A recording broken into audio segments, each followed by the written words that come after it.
Hey guys, it's Chip over here at Eaglerider Motorcycle Orlando.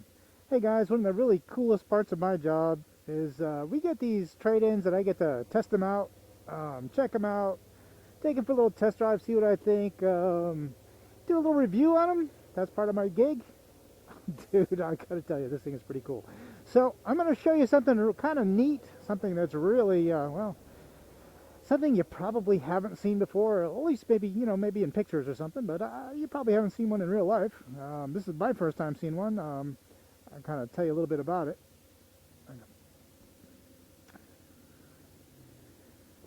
So this, not only does it look very different, which you'll see here in just a moment, this is a DN-01, and it's quite often referred to as a Dino. Come down here, check out the lights on this thing. Well, it's a motorcycle, it's a scooter, and it's really kind of cool. This thing actually, it's a V-twin, it's water cooled, it's got an automatic transmission, kind of like, it's called something human, something type transmission, I forget what it's called, but it's very specific to this type of bike. These bikes never really, sold well. They only sold 1 year in the States, but they're pretty popular overseas. But it is really cool. It's got the single-sided swing arm in the back, which is kind of a neat touch. It's got the big disc brakes. It's got really good, healthy-sized tires on it. Big tires in the rear there. This particular one's had the backrests added to it. It also has an aftermarket windscreen on it. We do have the original windscreen with it. It's got the dual disc up in the front. I haven't ridden it yet. I'm getting ready to do that right now. But a couple of the guys here have ridden it already, and they said this thing is pretty amazing. So I got to see what all the hoopla is about. Now, interestingly, this bike was traded in by a local motovlogger. His name's Rob. He goes by RC62 on his YouTube channel. He's done quite a few videos on this bike. He's also done some videos on his new Indian Scout that he just bought from us when he traded this one in. Highly encourage you to check him out. He is, well, he's a hoot. He's, he's one of those guys that just got to say it like it is, and it's a lot of fun. So I'm going to take this thing for a quick ride around the block. I say quick, they tell me this thing's got some pretty good acceleration. I'm not going to push it to its limits. I just want the experience, man. I want to see what this thing's all about. So right now, it's in neutral. See a little green neutral light down there? I'm going to come over here and I'm going to put it in drive. See, it's fully automatic. It's got the D up there for drive. This thing only has 6,200 miles on it.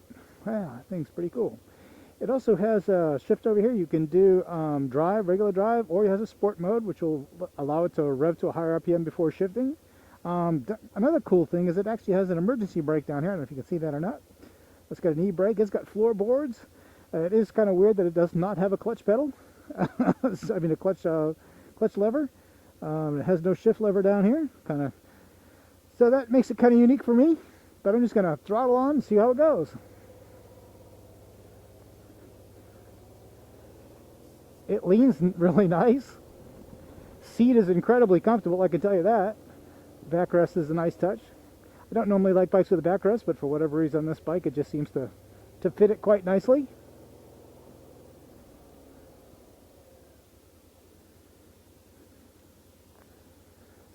So it's a good day for a ride. That kind of builds the power pretty linear. It is odd not to have to shift it, but I guess I could get used to it. A lot of your Hondas now come that way. Aprilia's had a model for quite a few years with a transmission similar. Well, the newer Honda automatics is a dual clutch transmission, so it is different. It actually has gears. But yeah, this thing, hey, it rides good.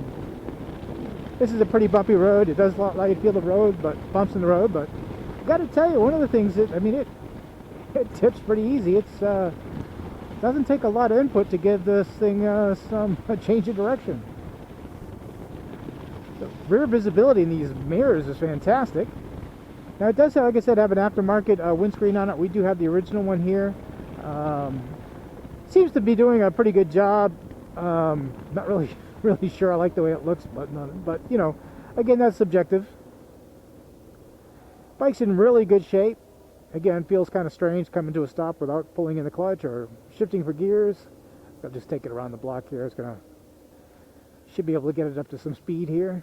Got a little twisty down around this corner here.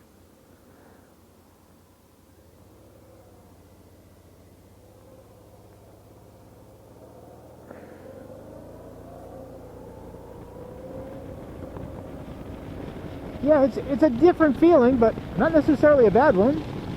I could see having a lot of fun with one of these. It really handles quite amazing. I mean, you know, these corners actually is kind of quite fun.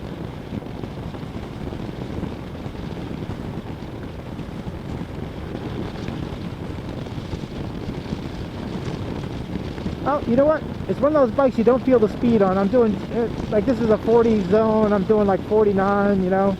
And it's pretty comfortable there, you know. It seems to hold the road really well. Very comfortable riding position. It's not like a feet forward riding position like a lot of your cruisers, but you know, a little bit forward, so it's a little bit relaxed there. But man, I love the way this thing steers.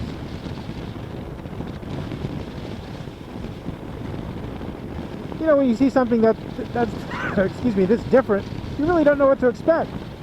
I know that Rob had a lot of great things to say about it when he traded it in. You know, again, but lots of times, you know, things are subjective to personal tastes and likes, but, you know, I can see why anybody would kind of like this, you know, except for maybe your diehard Harley guys or something, you know. Let's check this thing out. Let's see how it turns here. Yeah, this thing is actually pretty darn cool.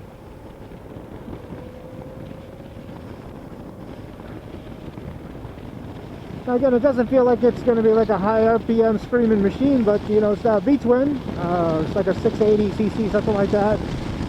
So it's potent. You know, it's no toy. You know, you think sometimes of a scooter type vehicle. You know, they're kind of klutzy. Well, I won't say all of them are, but you know, most of them kind of a klutzy feel to them. They usually have pretty short wheelbase, so they, you know, you feel the bumps, you know, quite a bit. This one's got a pretty long wheelbase, it seems. I'm not sure what it is, but it's pretty stretched out. So it seems to absorb the bumps really well, gives it a nice, comfortable ride, and yet turns in pretty easy for a long wheelbase bike. It might have a lot to do with these. You know, it's got really wide set handlebars here, so it gives you a lot of leverage out there. That might have something to do with it. You know, handlebars come right back. I mean, you're a very natural riding position. I mean, I'm just kind of, hands just kind of drop into a natural riding position, not reaching for anything. That's pretty cool.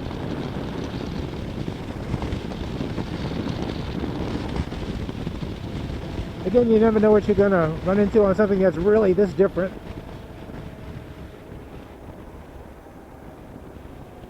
Again, I'm reaching for that clutch pedal. I mean the clutch lever. That isn't there. I'm looking for the shifter with my foot, and that's not there either.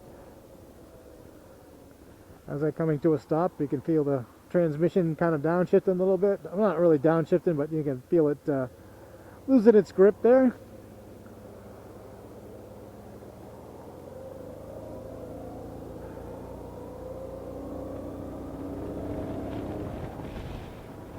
All right.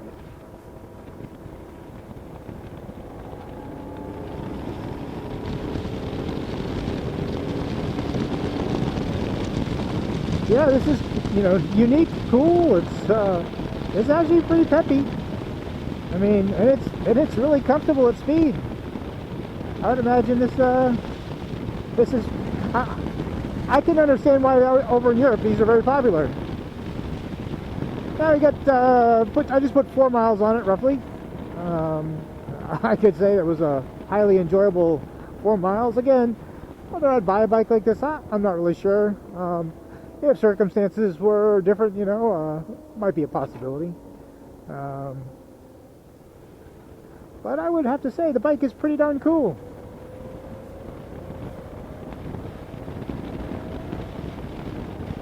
Well, so I'm back at work now, back at the Eagleriders. Cool place to work, got cool stuff like this to ride.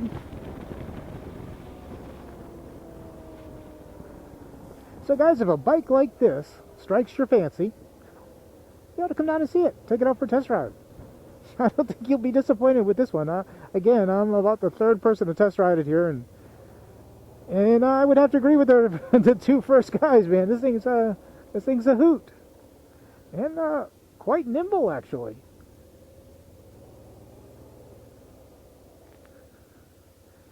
So guys, if you have any questions about this bike or any of the other bikes on our website, you can give us a call over here at area code 407-251-5335. Guys, we'll talk to you real soon. Bye.